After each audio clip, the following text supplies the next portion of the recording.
এখন কথা হলো, যে ব্যক্তিকে বাঘে খেয়ে ফেলেছে, যে ব্যক্তি পানিতে ডুবে মারা গেছে, পচে গলে লাশ মিশে গেছে, যে ব্যক্তি আগুনে পুড়ে ভস্ম এবং ছাই হয়ে গেছে, তার লাশ তো কবরে রাখার সুযোগই হয় নাই, তাহলে তাকে কিভাবে কবরে প্রশ্নোত্তর করা হয়? এর উত্তর হলো, কবরের জগৎটাকে মূলত বলা হয় বারজাখের জগৎ।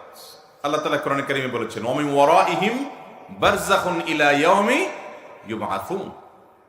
মৃত্যুর পর বারজাখ বলতে একটা জীবন আছে। বারজাখ মানে আড়াল, যে জীবনটা কিয়ামত যে কায়েম হবে সেটা, এবং জীবন, এই দুইটার মধ্যবর্তী জীবন, আড়ালের জীবন, পার্টিশনের জীবন, যে এরপরেই হবে কিয়ামত।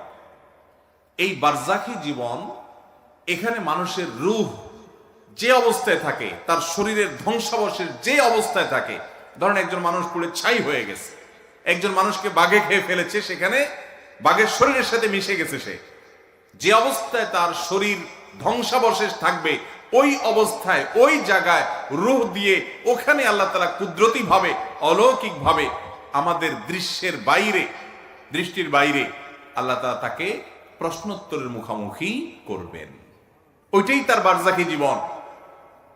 যে কবরস্থ আছে তার কবরটা যেরকম বারজাখী জীবন, আর যে ব্যক্তি পানিতে পুড়ে, আগুনে, পানিতে ডুবে আগুনে পুড়ে বিভিন্ন ভাবে ধ্বংস হয়ে গেছে, শেষ হয়ে গেছে, ওই ব্যক্তিকে ওই অবস্থায় তার ধ্বংসাবশেষটা যেটা আছে ওখানের মধ্যে রূহ দিয়ে, ওখানে মধ্যে প্রশ্নোত্তর, ওখানে আযাব বা শাস্তি সে অনুভব করবে, যেটা পৃথিবীর আমরা সাধারণ মানুষরা কেউ এই জগৎ থেকে সেটা ফিল বা অনুভব করতে পারবো না।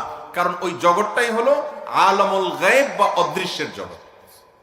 অতএব দৃশ্যের জগতের সবকিছু সে অদৃশ্যের জগৎকে ফিল বা অনুভব করতে পারবে না, সেটাই স্বাভাবিক। কথা কি বুঝাতে পারছি? অতএব আলামুল গায়ব সম্পর্কে, অদৃশ্যের জগৎ সম্পর্কে আমরা কোরআন এবং হাদিসের আলোকে যেটুকু শুধুমাত্র প্রমাণিত, এটুকু আমরা বলতে পারবো। ওখানে কিভাবে, তার ধরন কিভাবে হয়, ডিটেইল বিস্তারিত বিবরণ আল্লাহ তাআলা একমাত্র ভালো জানেন। কারণ ইমানের গুরুত্বপূর্ণ একটা পাঠ হলো গায়েবের প্রতি, অদৃশ্যের প্রতি, কোরআন হাদিসে যেগুলো বলা আছে কিন্তু আমরা দেখি না, সেগুলোর প্রতি ঈমান আনা। সব কিছু যদি আমার চোখেই চলে আসে, তারপরে আমি বিশ্বাস করি, এর বাইরে আমি কিছু বিশ্বাস না করি, আল্লাহর কাছে যদি আমার আস্থা এবং বিশ্বাসই না থাকে, তাহলে ঈমান আর থাকলো কোত্থেকে?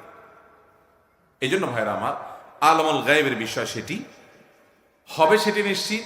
তার বিস্তারিত বিবরণ একমাত্র ইলম কার কাছে আছে? আল্লাহর কাছে আছে।